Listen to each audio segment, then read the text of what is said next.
Welcome, dear viewer. Thank you so much to this great channel. You are my ally, and I would like to be your friend on this great channel of yours. Remember that in this channel, we discuss many issues ranging from the economic, social, and the political perspectives that are currently affecting the world. We also discuss the contemporary issues.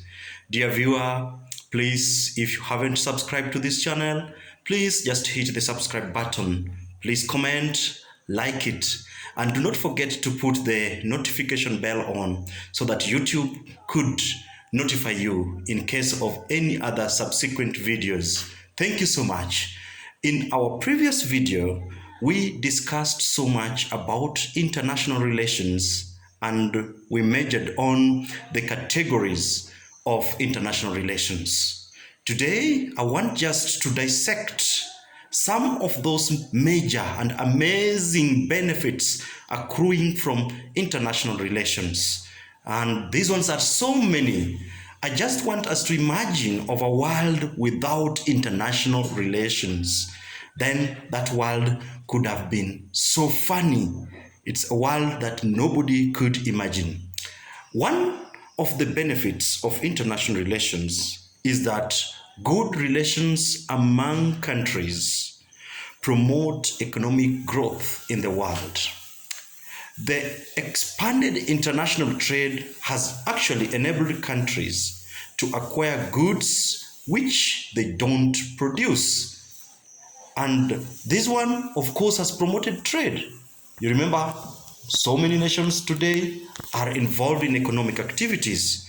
This one has just been promoted because of the international relations. 2, developed countries have continued to provide financial and technical assistance to developing nations.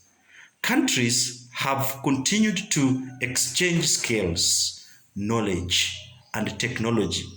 These have actually together speeded up industrial development.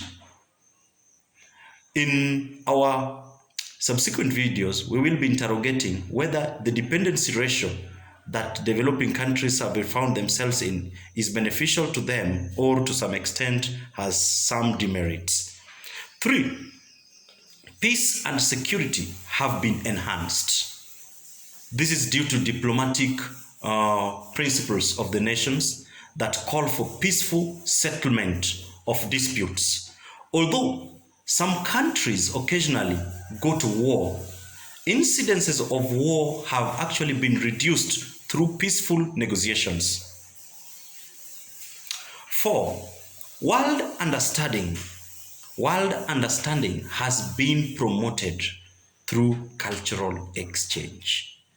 You know, different nations have different communities with diverse cultural practices. But it is because of international relations that people come together and start understanding and appreciating others' cultures. 5, countries are today able to collectively solve some problems of global concern. Some of those problems of global concern include desertification, armament, the environmental pollution, and the global warming. I started by asking, what would happen if international relations were non-existent? You could ask yourself such a thing.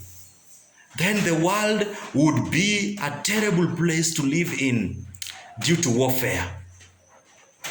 I want you to see some of those countries that are engaged in war, the countries like Somalia. And I know in our next videos we'll be discussing on some of the ways that can be used to solve such disputes. Another problem could have been poverty and disease. War threatens peace and security, which would be the basis of economic development.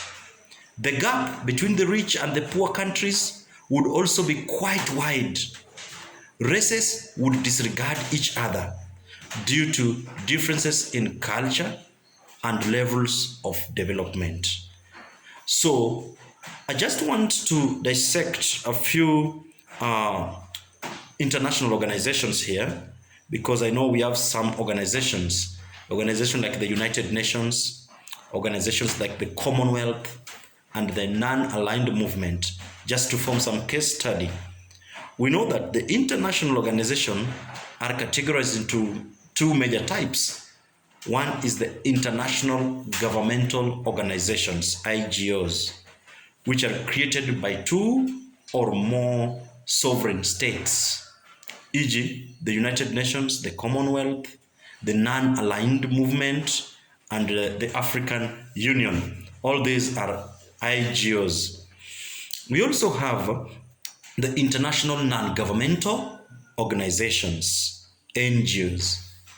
NGOs are created by individuals or private organizations, e.g., the International Red Cross, Amnesty International, and Transparency International.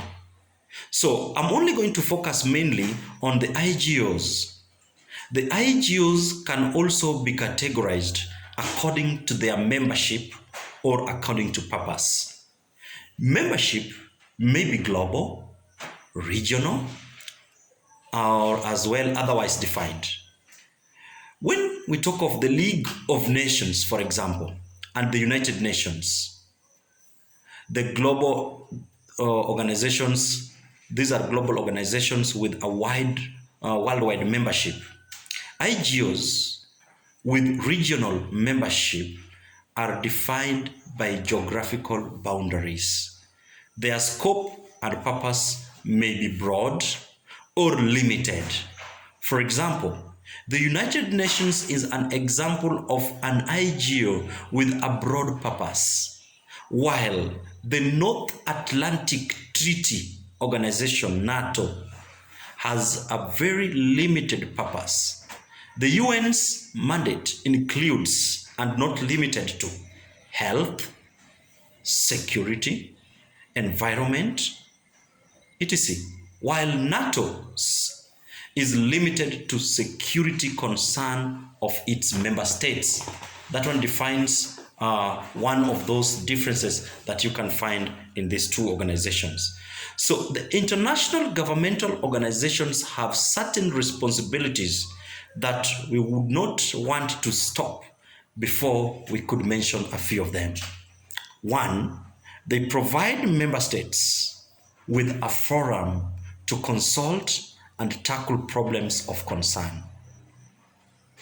Two, they act as regulators in their fields to ensure the welfare of humankind, e.g., the World Health Organization, WHO, regulates the health sector through immunization, through vaccination, and other prevention campaigns. I want you to just focus on some of the responsibilities that the WHO is currently doing, especially in the field of health concerning the corona pandemic. Three, enhance peace and security through peacekeeping missions, through response to disasters, and providing assistance to war victims. Again, they contribute to charity and also facilitate equitable distribution of resources in the world. The International Monetary Fund, for example, the IMF, the World Bank, all these advance loans to the developing nations. Dear viewer, I hope you are now well informed about some of the benefits that could be accrued from international relations. Until next time, this is Oga Collins. Thank you.